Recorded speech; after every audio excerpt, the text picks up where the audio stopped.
शमुएल अहमद। जन्म 4 मई 1950, भागलपुर, बिहार। मृत्यु 25 दिसंबर 2022। भाषा हिंदी।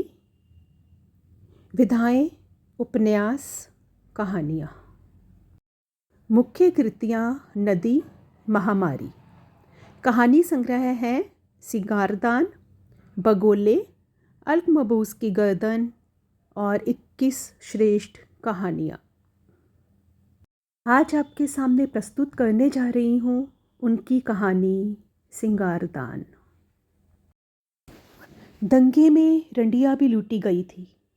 बृजमोहन को नसीम जान का सिंगारदान हाथ लगा था। सिंगारदान का फ्रेम हाथी दांत का था, जिसमें आदमकद आईना जड़ा हुआ था, और बृजमोहन की लड़कियां बारी बारी से शीशे में अपना अक्स देखा करती थीं। फ्रेम में जगह जगह तेल, नाखून पॉलिश और लिपस्टिक के धब्बे थे, जिससे उसका रंग मटमैला हो गया था। और बृजमोहन हैरान था कि इन दिनों उसकी बेटियों के ये लक्षण पहले नहीं थे। पहले भी वह बालकनी में खड़ी रहती थी, लेकिन अंदाज यह नहीं होता था। अब तो छोटी भी उसी तरह पाउडर थोपती थी और होठों पर गाढ़ी लिपस्टिक जमा कर बालकनी में ठट्ठा करती थी। आज भी तीनों की तीनों बालकनी में खड़ी आपस में उसी तरह चुहले कर रही थी, और बृजमोहन चुपचाप सड़क पर खड़ा उनके हाव भाव देख रहा था। यकायक बड़ी ने एक भरपूर अंगड़ाई ली और उसके जोबन का उभार नुमाया हो गया। मंझली ने झांक कर नीचे देखा और हाथ पीछे करके पीठ खुजाई। पान की दुकान के निकट खड़े एक युवक ने मुस्कुराकर बालकनी की तरफ देखा तो छोटी ने मंझली को कोहनी से ठोका, और फिर तीनों की तीनों हंसने लगी। और बृजमोहन का दिल एक अनजाने डर से कांपने लगा। आखिर वही हुआ जिस बात का डर था। यह डर बृजमोहन के दिल में उसी दिन घर कर गया था जिस दिन उसने नसीम जान का सिंगारदान लूटा था। जब बलवाई रंडी पांडे में घुसे थे तो कोहराम मच गया था। बृजमोहन और उसके साथी दंदनाते हुए नसीम जान के कोठे पर चढ़ गए थे। नसीम जान खूब चीखी चिल्लाई थी। बृजमोहन जब सिंगारदान लेकर उतरने लगा तो उसके पांव से लिपट कर गिड़गिड़ाने लगी थी। भैया, यह पुश्तैनी सिंगारदान है, इसको छोड़ दो भैया। लेकिन बृजमोहन ने अपने पांव को जोर का झटका दिया था। चल हट रंडी। और वह चारों खाने चित गिरी थी। उसकी साड़ी कमर तक उठ गई थी, लेकिन फिर उसने तुरंत ही खुद को संभाला और एक बार फिर बृजमोहन से लिपट गई थी। भैया, यह मेरी नानी की निशानी है भैया।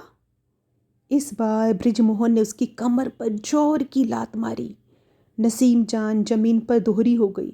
उसके ब्लाउज के बटन खुल गए और बृजमोहन ने छुरा चमकाया, काट लूँगा।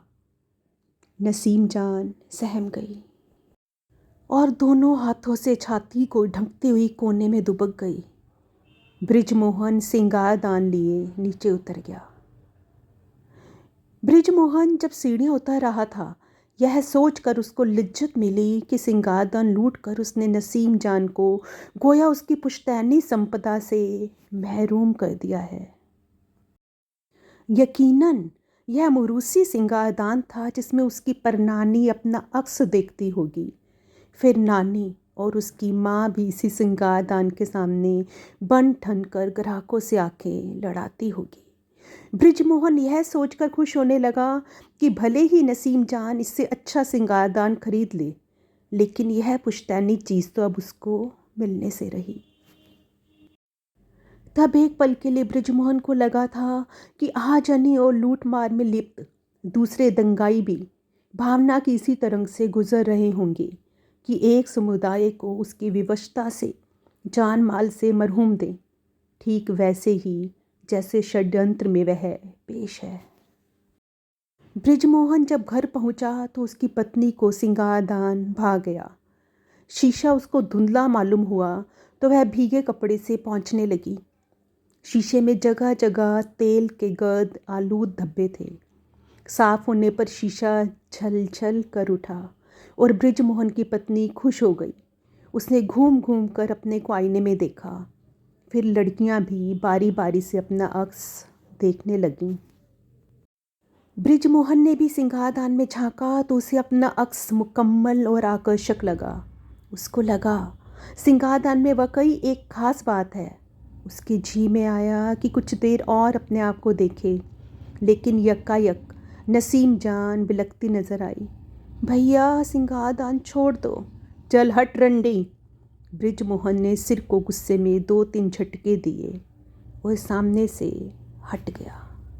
बृजमोहन ने सिंगारदान अपने बेडरूम में रखा। अब कोई पुराने सिंगारदान को पूछता नहीं था। नया सिंगारदान जैसे सबका महबूब बन गया था। घर का हर व्यक्ति खामखा भी आईने के सामने खड़ा रहता। बृजमोहन अक्सर सोचता कि रंडी के सिंगारदान में आखिर क्या भेद छिपा है कि देखने वाला आईने से चिपक सा जाता है। लड़कियां जल्दी हटने का नाम नहीं लेती और पत्नी भी रह रह कर खुद को हर कोण से घूरती रहती है, यहाँ तक कि खुद वह भी। लेकिन उसके लिए देर तक आईने का सामना करना मुश्किल होता।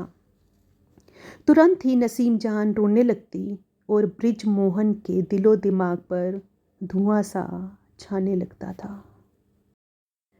बृजमोहन ने महसूस किया कि धीरे धीरे घर में सबके रंग ढंग बदलने लगे हैं। पत्नी अब कूले मटका कर चलती थी और दांतों में मिस्सी भी लगाती थी। लड़कियां पाँव में पायल भी बांधने लगी थी और नित नए ढंग से बनाव सिंगार भी करने लगती। टीका, लिपस्टिक और काजल के साथ वह गालों पर तिल भी बनाती। घर में एक पानदान भी आ गया था और हर शाम फूल और गजरे भी आने लगे थे। बृजमोहन की पत्नी शाम से ही पानदान खोलकर बैठ जाती, छलियाँ कुतरती और सबके संग ठिठोलियाँ करती और बृजमोहन तमाशाई बना सब देखता रहता। उसको हैरत थी कि उसकी ज़ुबान बंद क्यों हो गई है। वह कुछ बोलता क्यों नहीं, उन्हें फटकारता क्यों नहीं। एक दिन बृजमोहन अपने कमरे में मौजूद था कि बड़ी सिंगारदान के सामने आकर खड़ी हो गई। कुछ देर उसने अपने आप को दाएं बाएं देखा और चोली के बंद ढीले करने लगी। फिर बायां बाजू ऊपर उठाया और दूसरे हाथ की उंगलियों से बगलों को छूकर देखा। फिर सिंगारदान की दराज से लोशन निकालकर मलने लगी। बृजमोहन मानो सकते में था। वह चुपचाप बेटी की करतूत देख रहा था। इतने में मंझली भी आ गई और उसके पीछे पीछे छोटी भी। दीदी लोशन मुझे भी दो। क्या करेगी, बड़ी इतराई। दीदी यह बाथरूम में लगाएगी। चल हट। मंझली ने छोटी के गालों में चुटकी ली और तीनों की तीनों हंसने लगी। बृजमोहन का दिल आशंका से धड़कने लगा। इन लड़कियों के तो सिंगार ही बदलने लगे हैं। इनको कमरे में अपने बाप की उपस्थिति का भी ध्यान नहीं है। तब बृजमोहन अपनी जगह से हटकर इस तरह खड़ा हो गया कि उसका अक्स सिंगारदान में दिखने लगे। लेकिन लड़कियों के रवैये में कोई फ़र्क नहीं आया। बड़ी उसी तरह लोशन मलने में व्यस्त रही और दोनों अगल बगल खड़ी मटकती रहीं। बृजमोहन को लगा अब घर में उसका कोई वजूद नहीं है। तब अचानक नसीम जान शीशे में मुस्कुराई। घर में अब मेरा वजूद है। और बृजमोहन हैरान रह गया। उसको लगा वाकई नसीम जान शीशे में बंद होकर चली आई है और एक दिन निकलेगी और घर के चप्पे चप्पे पर फैल जाएगी। बृजमोहन ने कमरे से निकलना चाहा, लेकिन उसके पांव मानो जमीन में गड़ गए थे।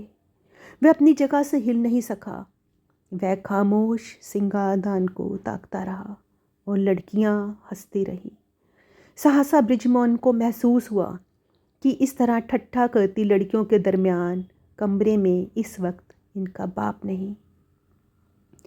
बृजमोहन को अब सिंगारदान से खौफ महसूस होने लगा और नसीम जान अब शीशे में हंसने लगी। बड़ी चूड़ियाँ खनकाती तो वह हंसती, छोटी पायल बजाती तो वह हंसती। आज भी जब वे बालकनी में खड़ी हंस रही थीं तो वह तमाशाई बना सब कुछ देख रहा था। उसका दिल किसी अनजाने डर से धड़क रहा था। बृजमोहन ने महसूस किया कि राहगीर भी रुक रुक कर बालकनी की तरफ देखने लगे हैं। यकायक पान की दुकान के निकट खड़े एक नवयुवक ने इशारा किया। जवाब में लड़कियों ने भी इशारे किए तो युवक मुस्कुराने लगा। बृजमोहन के मन में आया कि युवक का नाम पूछे। वह दुकान की ओर बढ़ा, लेकिन नज़दीक पहुंचकर चुप हो गया। सहसा उसे महसूस हुआ कि युवक में वह उसी तरह दिलचस्पी ले रहा है जिस तरह लड़कियां ले रही हैं। तब यह सोचकर हैरत हुई कि वह उसका नाम क्यों नहीं पूछना चाह रहा। आखिर उसके इरादे क्या हैं? क्या वह उसको अपनी लड़कियों के बीच ले जाएगा? बृजमोहन के होठों पर पल भर के लिए एक रहस्यमयी मुस्कान रेंग गई।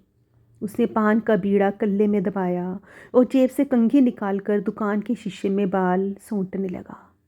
इस तरह बालों में कंघी करते हुए उसको एक तरह की राहत का एहसास हुआ। उसने एक बार कनखियों से युवक को देखा। वह एक रिक्शा वाले से आहिस्ता आहिस्ता बातें कर रहा था और बीच बीच में बालकनी की तरफ भी देख रहा था। जेब में कंघी रखते हुए बृजमोहन ने महसूस किया कि वाकई उसकी युवक में किसी हद तक दिलचस्पी ज़रूर है। यानी खुद उसके संस्कार भी संस्कार वंस्कार से क्या होता है। यह उसका कैसा संस्कार था कि उसने एक रंडी को लूटा। एक रंडी कोकिस्त की तरह रोती रही, भैया भैया। और फिर बृजमोहन के कानों में नसीम जान के रोने बिलखने की आवाज़ें गूंजने लगी। बृजमोहन ने गुस्से में 2-3 झटके सिर को दिए। एक नज़र बालकनी की तरफ देखा, पान के पैसे अदा किए और सड़क पार कर घर में दाखिल हुआ। अपने कमरे में आकर वह सिंगारदान के सामने खड़ा हो गया। उसको अपना रंग रूप बदला हुआ नजर आया। चेहरे पर जगह जगह झाइयाँ पड़ गई थी और आंखों में कासनी रंग घुला हुआ था। एक बार उसने धोती की गांठ खोलकर बांधी और चेहरे की झाइयों पर हाथ फेरने लगा। उसके जी में आया कि आंखों में सुरमा लगाए और गले में लाल रुमाल बांध ले। कुछ देर तक वह अपने आप को इसी तरह घूरता रहा। फिर उसकी पत्नी भी आ गई। सिंगारदान के सामने वह खड़ी हुई तो उसका आंचल ढलक गया। वह बड़ी अदा से मुस्कुराई और आंखों के इशारे से उसने बृजमोहन को चोली के बंद लगाने के लिए कहा। बृजमोहन ने एक बार शीशे की तरफ देखा। अंगिया में फंसी हुई छातियों का बिंब उसे सुहाना लगा। बंद लगाते हुए उसके हाथ छातियों की ओर रेंग गए। ओई दैया! बृजमोहन की पत्नी बल खा गई और बृजमोहन को अजीब कैफियत हो गई। उससे छातियों को जोर से दबा दिया। हाय राजा! उसकी पत्नी कसमसाई और बृजमोहन की रगों में रक्तचाप बढ़ गया। उसने एक झटके से अंगिया नोचकर फेंक दी और उसको पलंग पर खींच लिया। वह उससे लिपटी हुई पलंग पर गिरी और हंसने लगी। बृजमोहन ने एक नज़र शीशे की तरफ देखा। पत्नी के नंगे बदन का अक्स देख उसकी रगों में शोला सा भड़क उठा और उसने यकायक खुद को एकदम निर्वस्त्र कर लिया। तब बृजमोहन की पत्नी उसके कानों में धीरे से फुसफुसाई, हाय राजा, लूट लो भरतपुर। बृजमोहन ने अपनी पत्नी के मुंह से कभी ओई दैया, हाय राजा जैसे शब्द नहीं सुने थे। उसे लगा ये शब्द नहीं, सारंगी के सुर हैं जो नसीम जान के कोठे पर गूंज रहे हैं। और तब फिज़ा कासनी हो गई थी। शीशा धुंधला गया था और सारंगी के सुर गूंजने लगे थे।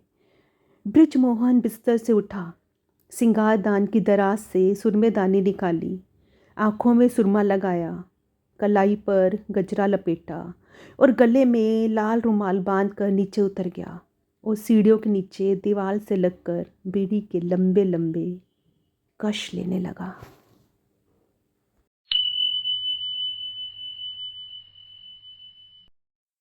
सिंगारदान। कैसी लगी आपको ये कहानी? मुझे ज़रूर बताइएगा, इंतज़ार रहेगा। जल्दी ही मिलूँगी अपनी अगली वीडियो के साथ। तब तक नमस्ते, जय हिंद।